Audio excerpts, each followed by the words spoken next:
and welcome to a Newsflash episode of Unpacking the Case, the podcast by Davitt Jones Bould, the real estate law specialists. As always, I'm joined by our head of legal training, Richard Snape. Hello, Richard. Hello, Lizzie, and how are you? I'm very well, thank you. Are you okay? Yeah, not too bad. Looking forward to the weekend. Yes, we are. It is Friday as we're recording this, but we're here to talk about Crichel Down, which is somewhat topical because it was originally in draft form and they've just released the final form of the Crichel Down documents, which you have painstakingly compared. So you've got some updates for us on that, and also to talk about some of the latest on HS2 as well. But should we start by talking about Crichel Down and a bit of background into what it is, why it's called Crichel Down? I've had to tell you about the changes because they're not really material. It's on October the 3rd, they produced some new Crichel Down rules, which gets me very excited, as you can imagine. And all it tends to be is a bit of updating, like the Department of Energy and Climate Change is now the Department of Energy Security and Net Zero. It'll probably change its name again before we go out. The Ministry of Housing is now the relevant ministry. And for some reason, every time they refer to theirs, his or hers in the previous version, they now refer to theirs. And they put Crichel Down in front of every reference to rules. So, the fundamentals are the same. I don't know, they've been politically incorrect or politically correct, calling them theirs rather than his or hers. So could you tell us a bit about Crichel Down itself? Why is it called Crichel Down for people who don't know? I'll tell you, Lizzie. I'll tell you my tale. I think I've mentioned it to you before, but to everybody. It's not a piece of statute, and it's not a case. It's just a sort of ministerial responsibility that they have. I once did a course many years ago to several hundred sort of government people, local and central. And somebody asked me why it's called Crichel Down. And I flippantly said it's named after Mr. Crichel Down, who brought the first case. It should have a hyphen between the two. I apologise. And it was completely untrue. But I now get that story told to me. Did you know it was named after Mr. Crichel Down? No, it wasn't. I made it up about 15 years ago. But it's the power of these things. I was going to say, you don't know your own power. It's the Crichel Down estate at Long Crichel. It's a hill, Crichel Down. It's near Wimborne in Dorset. And it was originally in the ownership of the 3rd Baron Allington. That's Allington, not Allinson. It's a 725-acre estate. And in 1938, in the run-up to the Second World War, it was acquired by the Air Ministry, as they were, for like a lot of land was obviously acquired at the time. It was going to be used for a bombing range, training for bombing. And then during the war, Winston Churchill, who you've heard of, they basically announced that all this land that had been compulsorily acquired, when it was no longer needed, when the war was won, it would be offered back to the original owners, and it wasn't. And the two owners, Mary Martin, who was the daughter of the original Baron Ellington, and her husband, Toby Martin, basically brought this action. And it was decided that it had to be sold back to them, offered back to them. And that's the background, and it gave rise to the Crichel Down rules. So what are the basic principles of these rules? Yeah, I mean, it applies to, government departments, certainly. Back in 2004, the then Office of Deputy Prime Minister, as they were, recommended it to local authorities. Local authorities would be well advised to use it. Because, otherwise you're going to have different rules applying for different types of disposal, like, road widening. Sometimes you'd be using the rules and sometimes not, depends on who was the authority. So they said at the time, and you might be faced with human rights claims and judicial review. It's also the Welsh government also recommended it in Wales, although it's slightly different. But it basically applies when it doesn't apply to disposals, short leases, 7 or less years in duration, but it does apply to longer leases. Of agricultural land, it doesn't apply to agricultural land which was acquired prior to January the 1st, 1935. Agricultural land acquired on or after the 30th of October 1992, which becomes surplus more than 25 years later, or non-agricultural land it won't apply to if it becomes surplus more than 25 years later. But within those provisos, it's basically, it won't apply if the land's materially changed. You've got to have acquired under compulsion or a threat of compulsion. That isn't compulsory purchase. The rules make this clear. You don't have to have compulsory purchased. You could have compulsory purchased. There's been one or two cases involving Crossrail. There's a separate Crossrail Act, which is slightly different, but when this land becomes surplus, because what they do is cut and cover for things like Crossrail. You sort of dig the hole and then cover the hole.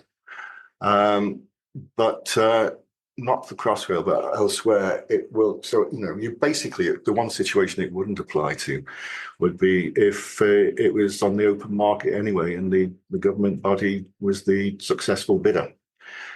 It doesn't apply where there's been a material change in the character of the land. People have been asking me, does that include things like sort of, getting planning permission? That's not enough. It's got to be a physical change in the character.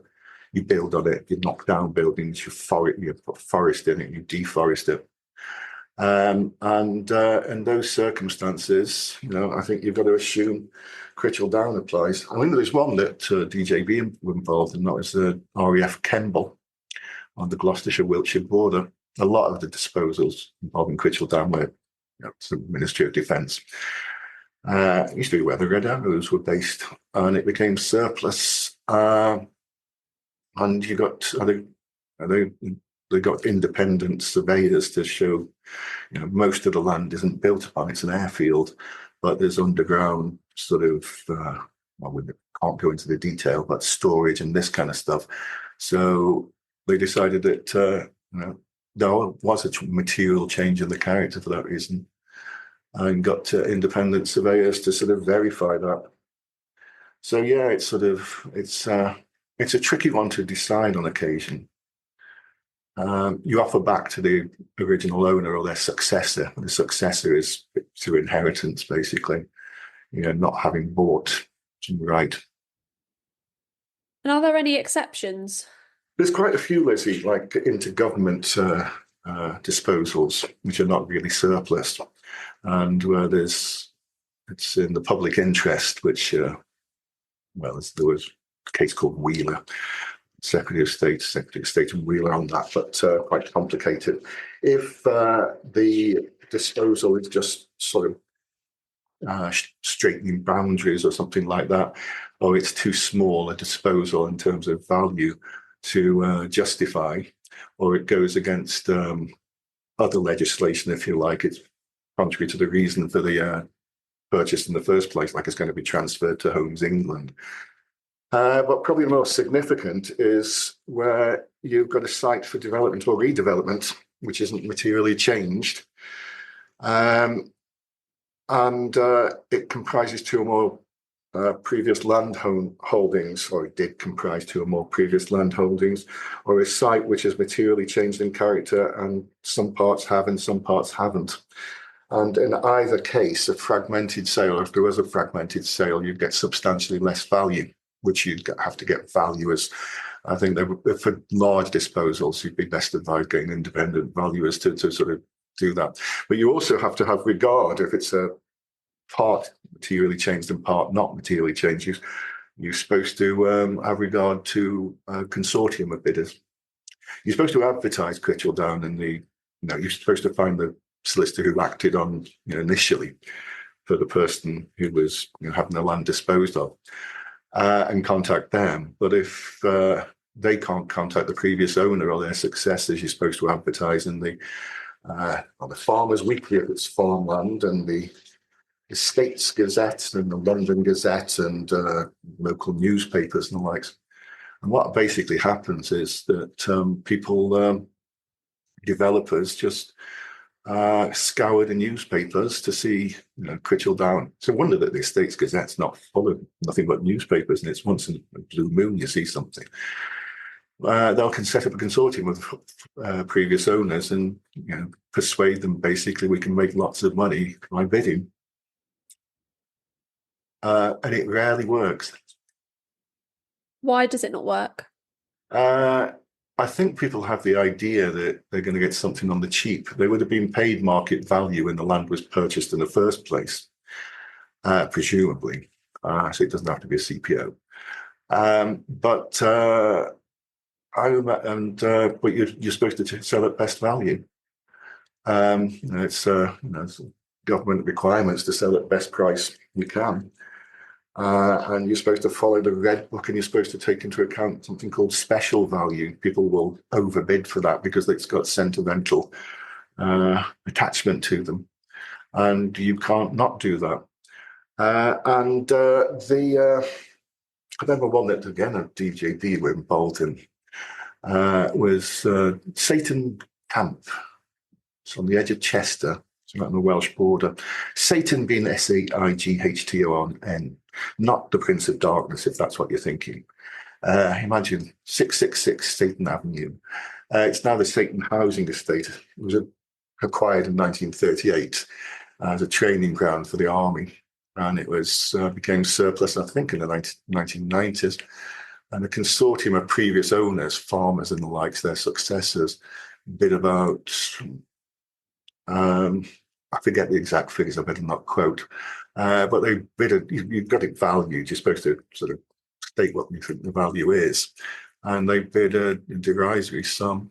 You went back and negotiated, you're supposed to wait 2 months to wait for, once you've advertised the fact, you wait 2 months for see if people express an interest, then 2 months to decide the terms, and a further 6 weeks to decide the price. There were millions upon millions of difference in the MOD's valuation and the developers.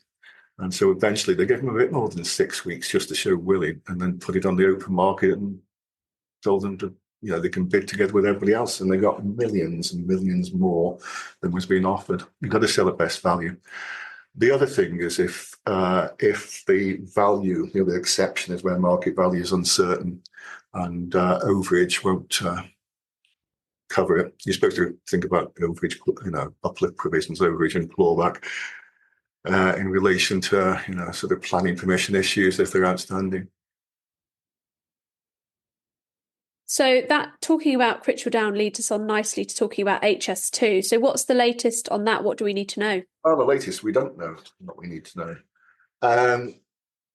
HS2 is still going ahead. I mean, there were announcements, and I did a podcast on it at the time, but NEWSFLASH on October the 3rd last year when Rishi Sunak himself, do you remember him? Whatever happened to him? A distant memory now. But he's still the leader of the opposition for the time being. But he announced that they're not going to go ahead with phase 2. Phase 1 of HS2 is London to Birmingham. Seems to be some discussion at the moment whether it's going to Euston or somewhere on the outskirts of London. Phase 2 was going to be from Birmingham to phase 2A was Birmingham to Crewe, and then phase 2B of the west, as opposed to the east, was Crewe to Manchester.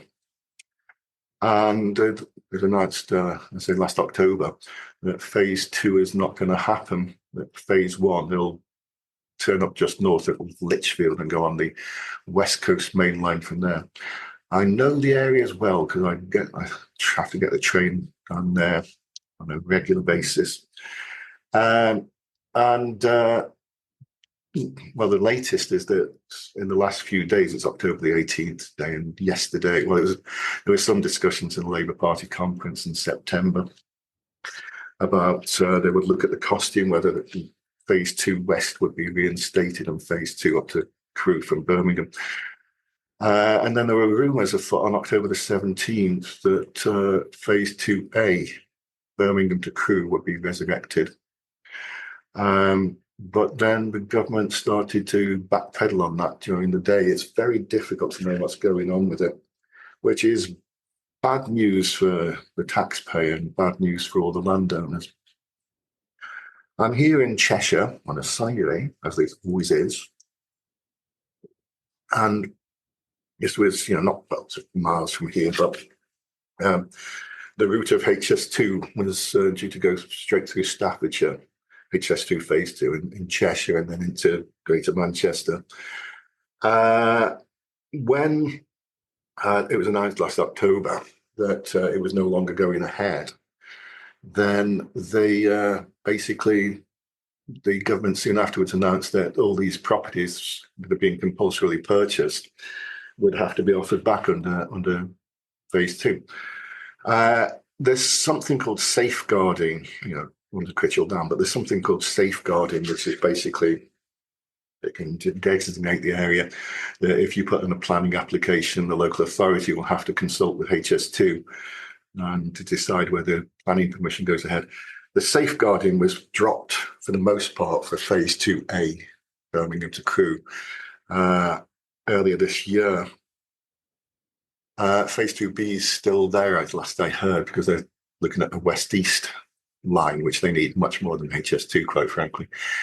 So they'd have to offer back these properties, not just housing, but they spent about £3.3 billion acquiring land in London and likes. They'd spent lots of money acquiring housing throughout Staffordshire and Cheshire. And the plan was to offer it back under Crichel Dam. But unfortunately, when they offer it back, then they're going to offer it. They've got to offer back at now market value. These people have already bought new houses, and prices have gone up dramatically since this. In 2015, a house in that kind of locality in Staffordshire, which being acquired for say £500,000, was worth £750,000 a year ago, probably a bit more now. So lots of these people will have no chance of buying back their properties, some of which they and their predecessors have been in for many years. And there's a lot of empty properties. I know there's not sort of Nantwich and Middlewich. There's a sort of manor house that's been empty for years and the likes. It is quite a scandal. And I presume with all this, an R-ing, are we going to resurrect phase 2A? Then there's still going to be issues in the future. They're not going to get offering back for a while to come until we see what gets settled down. So listen to the podcast and watch this space. By the time it goes out, who knows, we might have something a bit more concrete. Brilliant. Thanks very much, Richard. Thanks, Lizzie, and till another time. Thank you very much, Richard, and thank you to everybody for listening. We'll see you again in our next episode.